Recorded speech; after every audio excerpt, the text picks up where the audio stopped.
হালিমা তাদের স্বামী বলতে যে না এই ছেলে আর দেখা যাবে না, হ্যাঁ এর পিছনে শয়তান লেগেছে, জিন লেগেছে। এবার নিয়ে আসলো আমিরের কাছে, আমিরের কাছে নিয়ে আসলো, নিয়ে দেখে দেয় আর সব ঘটনা বলে। আমিরা বলে যে আমার ছেলে কোনো অনিষ্ট চিন্তা কোনো অনিষ্ট করতে পারবে না, বলতে হবে না, কারণ এই ছেলের জন্মে ভবিষ্যৎ হওয়ার আগে স্বপ্নে আমাকে জানিয়ে দেওয়া হয়েছে যে আমার গর্ভে যে ছেলেটা আসছে আল্লাহ বলবেন এবং নাম রাখতে বলেছেন আহমদ, আমি সেই সাহেবের নাম রেখেছে আহমদ, আর দাদা সপ্তম দিনের নাম রেখেছে মোহাম্মদ। যাই হোক রসুল সাল্লাল্লাহু আলাইহি ওয়াসাল্লাম রয়ে গেলেন 5 বছর বয়সে মায়ের কাছে থাকলো। 6 বছর বয়স যখন হলো আমিরা বলল শ্বশুরকে বলছে যে আমি মদিনায় যেতে চাই এবং আমার বাচ্চা আহমদকে নিয়ে যাবে।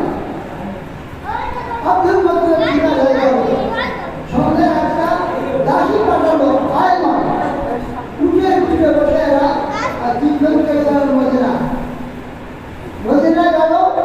মদিনায় যেহেতু মামুর বাড়ি, আব্দুল্লাহ মামুর বাড়ি, আবার রসুল সাল্লাল্লাহু আলাইহি ওয়াসাল্লামের মামুর বাড়ি, ওখানে 1 মাস ছিল। এই 1 মাসে প্রতিদিন আমরা ওই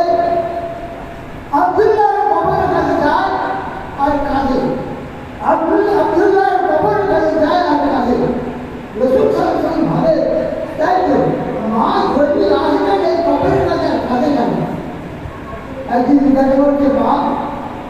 আমার কাছে বলো তুমি কেন কাঁদো, গর্ভী কেন আসো? মা কি বলবে? তখন এই সব ঘটনা বললো যে তোর আমার বাবা এই এখানে মারা গেছে, এখানে কবর হয়েছে। ওই জন্য রসুল জানতে পারলেন যে আমি পিতৃ হারা, আর ওই পিতৃ ও আমার দাদা। ওই জন্য 1 মাস পরে যখন ফিরে আসছে মদিনায় এবং মক্কার মাঝামাঝি জায়গা, একটা জায়গা, সেইখানে হঠাৎ রোগে আক্রান্ত হলো যে আমেরা, এমন রোগ যে আর উঠে ফিরে বসে থাকতে পারছে না। বলছে আয়মান তাড়াতাড়ি উঠে বসাও, আজ আর উঠে ফিরে বসতে পারছি না। আয়মান বসালো, উঠে ফিরে নামলো, আর উঠতে পারলে না, ওই ফেরা মারা গেল। রসুল সাল্লাল্লাহু আলাইহি ওয়াসাল্লাম তখন বয়স 6 বছর আর আয়মান দাসী, দুজন মিলে যা ছিল হাত দিয়ে হোক আর জাতি হোক যে মাটি সরিয়ে খবর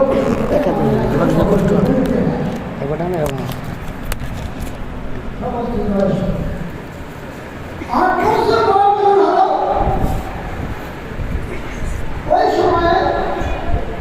আব্দুল মুত্তালিব মৃত্যু সজ্জায় শায়িত, মৃত্যু সজ্জায় শায়িত আব্দুল মুত্তালিব। আব্দুল মুত্তালিব ভাবতে চাইতো কি করি, এই বাচ্চা কার কাছে রেখে যাবো আমি, আমার তো শেষ সময়। নানা চিন্তা করে তখন আব্দুল মুত্তালিব 10 ছেলেদের কাছে আছে। তখন আব্দুল মুত্তালিব আবু জাহেলকে ডাকলো, আবু জাহেলকে বের করলো যে বেটা আবু জাহেল শোন, এই আমার প্রথম ওসিয়ত আর এই শেষ ওসিয়ত, এই আমার এই পৌঁছে আমার নাতি মোহাম্মদকে এর হাতে দিয়ে গেলাম, এর যত্ন নিবি, মৃত্যু বাচ্চার যেন কষ্ট না হয়, সমস্ত দিকে খেয়াল রাখবি। আব্দুল মুত্তালিব মারা যায় 8 বছর বয়সে। রসুল সাল্লাল্লাহু আলাইহি ওয়াসাল্লাম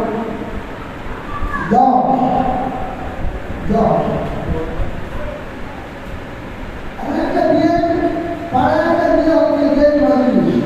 আর তখন মজলিস বের করলে এখন আমাদের আমার না না নিতে তখন আমার ছেলেরা বললো যে মোহাম্মদ সাল্লাল্লাহু আলাইহি ওয়াসাল্লাম চলো যাই, এই বিয়েটা আসলে বিয়ের মজলিসে দেখি যায় না, জোর করে ধরে দিয়ে গেল। ये सब बोलते थे जब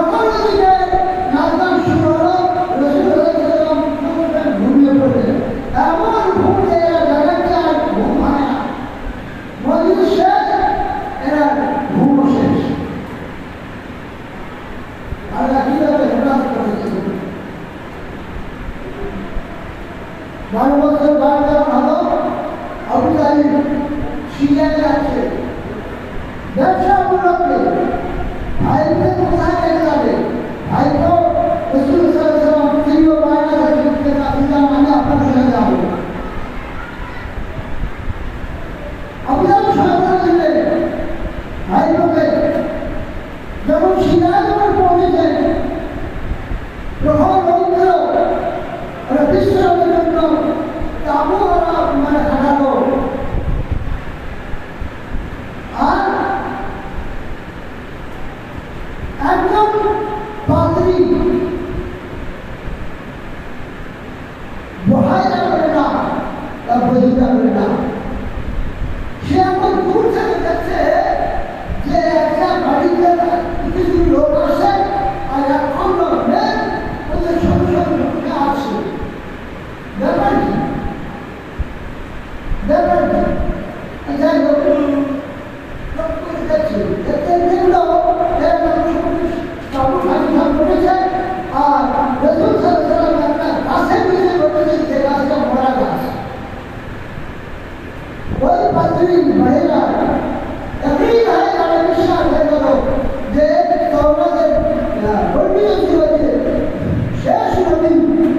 যিনি আবার তিনি এই মরা গাছে নিচে বসবেন তোমার সঙ্গে গাছটা জীবিত হয়ে যায় দেখবেন ওটা গাছে আছে গাছের পাতা বাইরে উঠেছে ঘন পাতা বিশ্বাস হয়ে গেল এই শেষ নবী এবার সেই পাঁচদিনের কাছে আপনারা এসে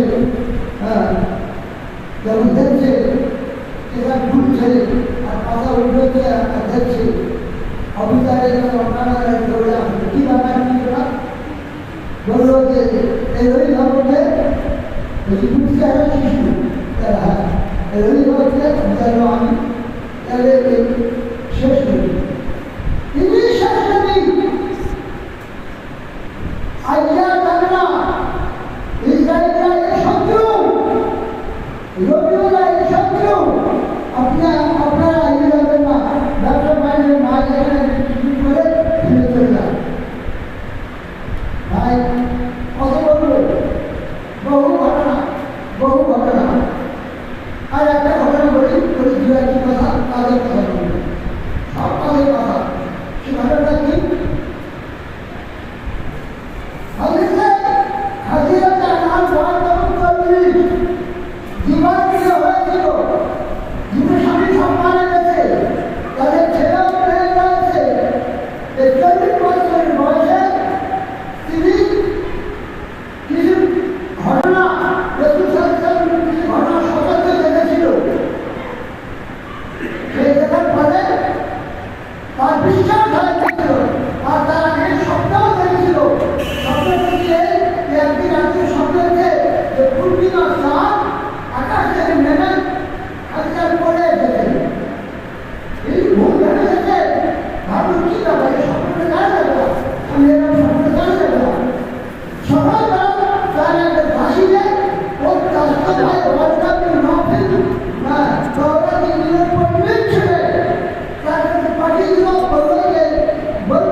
শহীদ তোমার বিয়ে হবে তো সেই যুগের হতে পারে আমার দুর্ঘটনা তো প্রায় শেষ চরিত্রটি বয়স দুর্ঘটনা শেষ দুবার আমার বিয়ে হয়ে গেছে আমি বিধবা আবার আমি সেসবই স্ত্রী হবো এখানে করে হ্যাঁ এই কোথায় করছি স্বপ্ন এই কোথায় করছি তারপর আর কতগুলো নিদর্শন দেখলো নিদর্শন থাক রসুল সাল্লাল্লাহু আলাইহি ওয়াসাল্লামের হাতে থাকে না বিয়ে হয়ে যায় তারপর নবুয়ত পেলে 40 বছর তখন হলো নবুয়ত পেলে নবুয়ত পাওয়ার পরে এবারে যখন নবুয়তে দ্বাদশ বছর বা দশম বছর এক রাতে হযরত রাসূল সাল্লাল্লাহু আলাইহি ওয়াসাল্লাম তার টুপি উম্মাহানির ঘরে ঢুকিয়েছে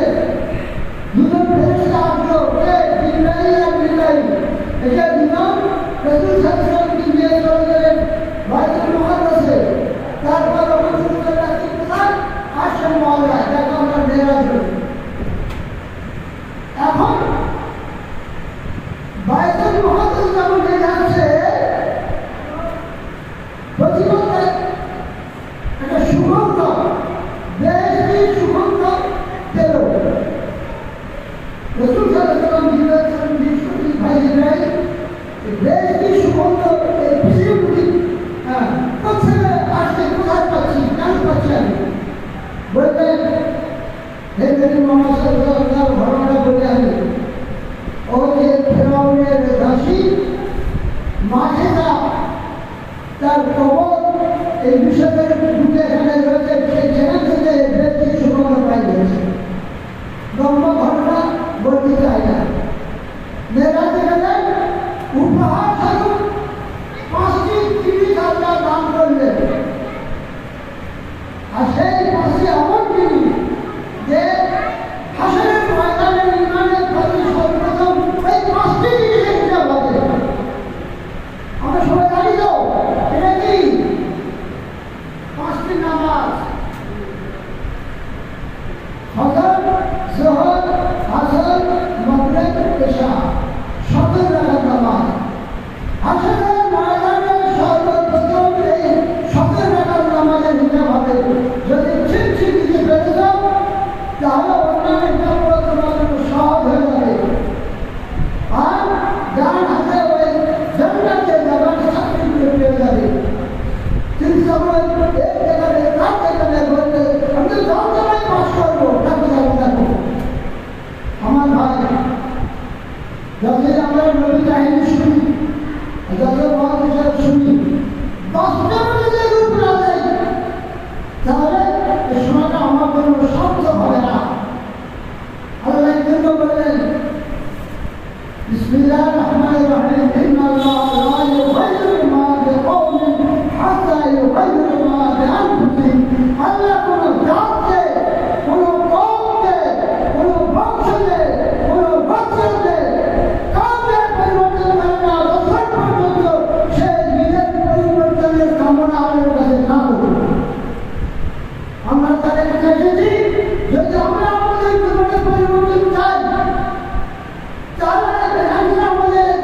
নিয়ত করে বসতে হবে আল্লাহর কাছে কামনা করে বসতে হবে যে আল্লাহ আমরা চাই আমরা যা কিছু শুনছি যা কিছু আমরা শুনবো আমরা এইগুলো আমাদের জীবনে ফুটিয়ে যাবো ইনশাআল্লাহ এজন্য আমাদের প্রাণ করবো এইগুলো কামনা এইগুলো উদ্দেশ্য নিয়ে যদি আমরা সবাই বসি তাহলে আমাদের এই সময়টা সাথে হবে আল্লাহ আমাদেরকে নিশ্চয়ই হিদায়াত দান করবে আল্লাহ আমাদের সবাইকে ছড়া অপেক্ষা বড় অপেক্ষা এগুলোকে আমল করে তৌফিক দান করুন আমার আলাইহি ইল্লা আল্লাহ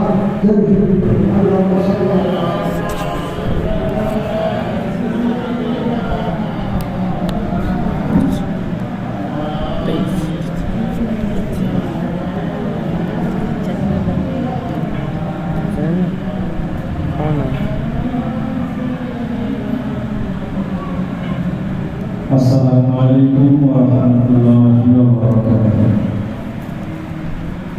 আশেপাশে ঘোরাফেরা করছে।